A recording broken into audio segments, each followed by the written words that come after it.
Hey guys, Aubrey here, and today I'll be coming at you with a branded adventure deck list. I took this to locals as a joke, and ended up doing insanely well. Went 3-1 with this deck. So I figured I might as well share my findings and deck list with you. Before we begin, if you like this type of content, please consider liking and subscribing to the channel if you enjoy this video. It'll greatly help me a lot as I continue to try and grow my channel.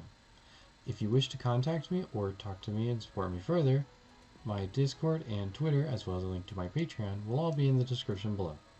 In addition, if you message me through Twitter, I do offer coaching, 5 to 15 an hour for very affordable and quality lessons. Without further ado, let's get into the video. So it should be worth noting that this is not going to be your standard branded deck list, since we have to build around the adventure engine.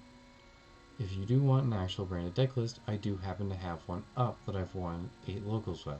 So you are welcome to check that out if that's what you're looking for. Well, let's start off with 2 Fallen of Alvez. You want him to stay in the deck because he's not going to really do anything in your hand. And since you never really want to be normaling, it's not even worth normal if you want to try and clear away opponent's board. But he's mainly here for Brand Diffusion, that's it. 2 Cartesia, because she's broken. Cartesia's insane. This, even if you normal this, she's still insane because she can play during your opponent's turn too. And just the card does so much for this deck, and it can even enable Dragoon without having to use Branded Fusion, which is what's also crazy. And since she can be brought out on fusion deployment, she's almost always alive. 3 monsters that mention Fallen of Alvez. This would probably be another card. I forgot to put Retribution in this deck list for grind game, so she could probably be that. Because I never found myself using Quem at all, because it was either normal her or summon her off of a branded opening, and I would almost always rather summon a Luber off that branded opening. Mercurier is a great negate, also really good to banish too. Runic was one of my round opponents. I had to play Runic Freight Fur, and they banished Tragedy and Merc off the top, so I had a lot of follow-up for next turn. But it's nice to be able to have like a monster negate. Albion is good for draw power to get you into your engines if you need it. And he's also good to search off Lost. Those are the only 3 monsters that mentioned Fallen of Alvez. We're playing no kit. 1 Aluber, 1 Ad Libitum, and 1 Tragedy. We only play 1 Aluber because, like Alvez, we want him to stay in the deck. Because we want to special him off branded opening as opposed to normal summoning him. Adlib is here because Branded in red plays is still very strong. And Tragedy is here just in case something goes horrifically wrong. But yeah, only 1 Aluber because we're trying not to normal on this deck because of right. 1 Sarnier and 1 the Bestial Rebellion for our Bestials. Still very good cards, very good for forwarding plays. Very nice little engine on that. Gets us access to Lost, which can help protect Branded in red. Just generally very nice cards here. Now we go to the adventure monsters. 2 Enchantress. I think if I replaced Quem with anything, it would probably be another copy of Water Enchantress, just for consistency. 1 Griffin and sadly no Illegal Knight. I think Illegal Knight would also be a good thing to replace her with, but having this Omni negate is very nice because even if they don't Ash you, because Ash isn't real, Ash can't hurt you. Having an Omni is something that Branded doesn't always have. With Duality coming, or Duality here now, I think it's possible we end on an Omni negate now consistently, but we've yet to find out.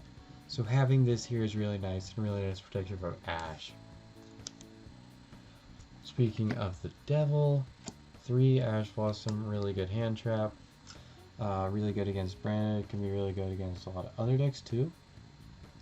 but I just find it generally nice to have this hand trap. And it's very good against Branded. I got ashed all 3 games against Live Twin Sprite. I still won, unrelated, but very good card. We're playing a couple of bricks here, but they never really bricked me today. And that's Dark Magician and Gimmick Puppet Nightmare. This is here for Dragoons so we can get the Pop and Burn. This actually came up in time against Freight for Hire, and they were playing the Runic version of it. So I was also ready to settle for a tie, and then I'm like, oh wait, I can go into Dragoon, and I burned them for 1,000 with a puppet on their field. It was really sacky, but I hate this lock. I do not think it's that good, but I mean, it's worth playing, maybe. If it comes up, it comes up. I found it came up today a couple times. But I hate this lock. I do not think it's good. Now that's all for the monsters. Let's go on to spells. We're gonna go 3 of Branded Opening, because this is how you want to be getting a Looper out, is with this card, so that way you can avoid normal summoning for the conflicting engines. This card is also really bonkers in this deck because there's a lot of great graveyard setup, and just generally has a lot of synergy with the adventure engine.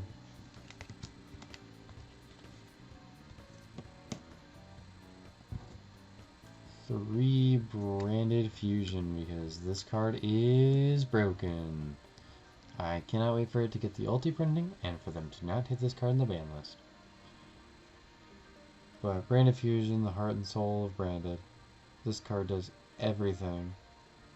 It is a little ridiculous how much resolving this one card can do for a deck. But no surprise here, this is the best card in the deck. Besides Wandering Griffin Rider, but that's different. 3 Fusion Deployment, so we can almost always get access to Cartesia, because she's broken, and Grand Guignol also does so much. You can also Fusion Deployment Alabaz, but it's not recommended. 1 Lost, 1 in red. Lost is a insanely powerful card. Reads win you the game in some situations and can protect red from something like a Ghost Bell. And then in red is here because we are playing Ad Libitum, and it's still generally very good and against a lot of decks.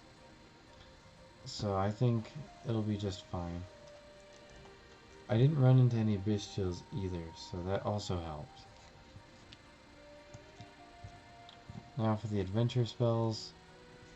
3 Rite of Aramis here. I'm so happy this card got reprinted, because now it was easily accessible to people like me who wanted to play the engine, which is why I kind of played this deck in the first place, was because I wanted to play the adventure engine again. But Rite of Aramis here, summon the token, place the Fateful. You know the drill if you played when this engine was released, or in the meta. Nowadays, I find the token is best used for people wasting resources on it, because the engine is still very good, but it's just, I don't think it's doing as much in this meta, but it does like force out a lot of interactions, so it's like pretty good, I think.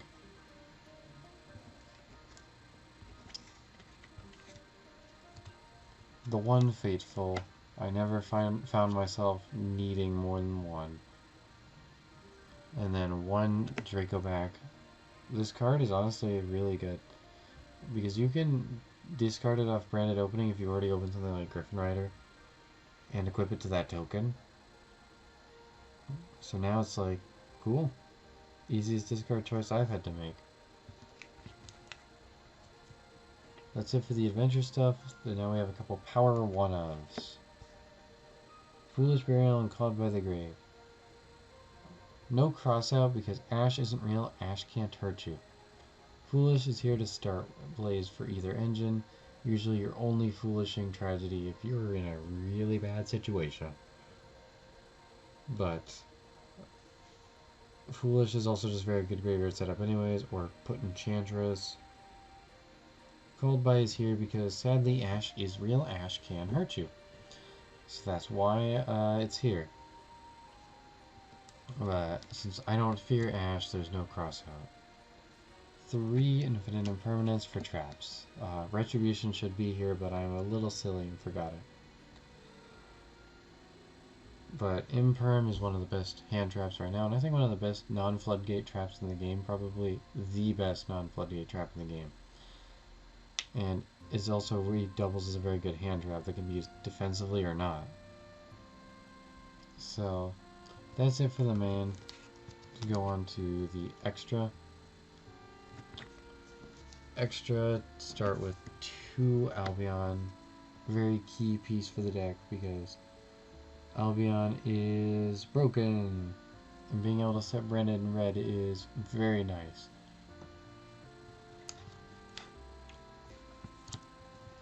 Now we play 1 Lubellion because I do not fear Kashtira. Kashtira is not real. Kashtira cannot hurt you. This card is the world's easiest way to access Dragoon, aside from playing Red Eyes Fusion. But now it's been really good. I only play the 1 because I only need the 1. 2 of one of the best boss monsters ever printed for an archetype, Mirror Jade the Iceblade Dragon.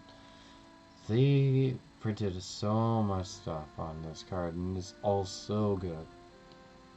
That quick effect banish that sends for cost can be activated under Dark Ruler for Bidden Droplets, even under Skill Drain too. And then it's a non-target banish, and if it's removed while being fusion summoned, then it's like, it's just Raigeki your opponent's field. It's a very broken boss monster, and I think one of the best released of all time.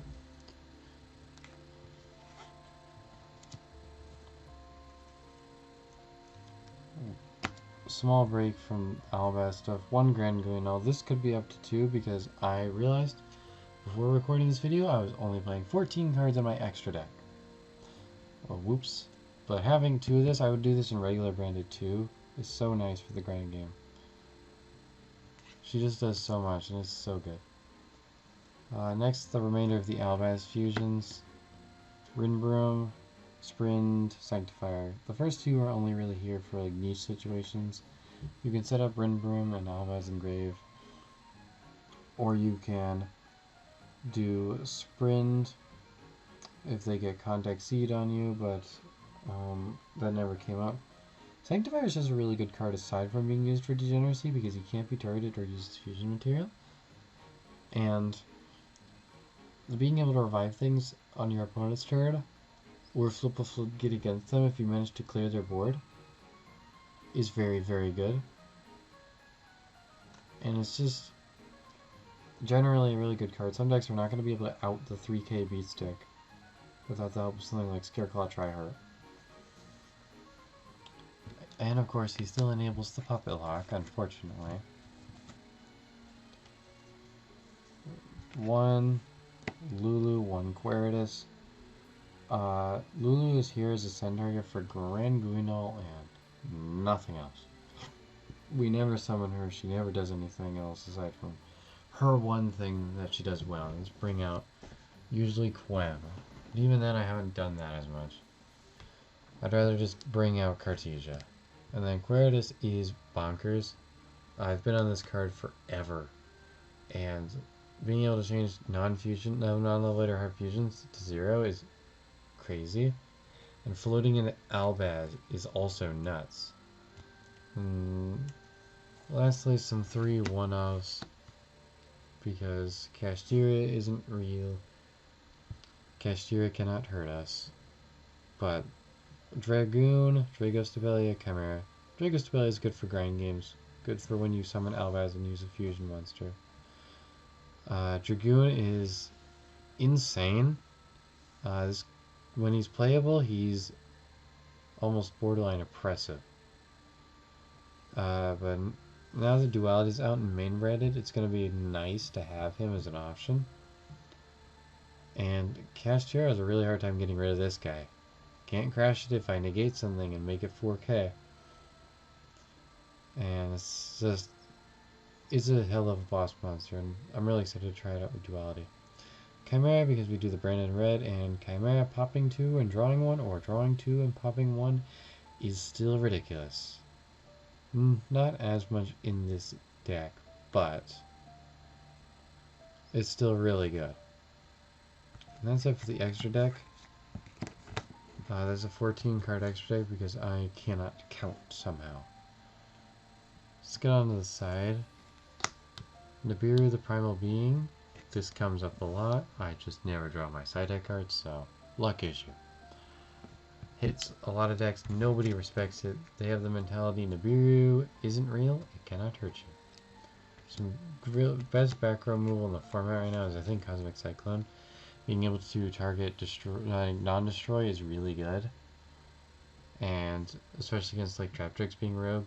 Doesn't save you from getting hit by barrier. Which is something that Crossout does. 3 Dark Ruler no more, because we hate wards that just set up a million negates.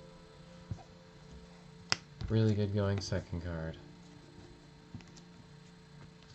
Evenly matched. I pose a question to the Yu-Gi-Oh community. Why can we have this at 3, but we can only have Pank at 1? Anyways, yeah. Blowout card. Also not once per turn blowout card, it's worth noting. 1 Jinzo, 1 Bestial Magnuma, 1 Bestial Druisworm. This could be a Magnuma, but I think I want Jinzo here. Just in case I run into any pesky back row players. Because most of the time they're not going to respond to the summon of a Luber, so if you draw Jinzo, you can tribute over it. And they can't even activate the cards. Or it's a good expulsion target against back row decks. And then the Bestials are here just because light and dark decks exist, so playing Sarnier in the main means you have 1. And then just adding the other 2 means you have 3 Bestials, and it's nice. And that's it for the deck. I hope you guys liked that. It's a fun little diversion that I took from regular branded, because I've recently been kind of just taking locals a little less seriously and trying to have a lot more fun with the game. And this is one of the most enjoyable decks that I've played, in the sense that it was just a unique take on a deck I know a lot.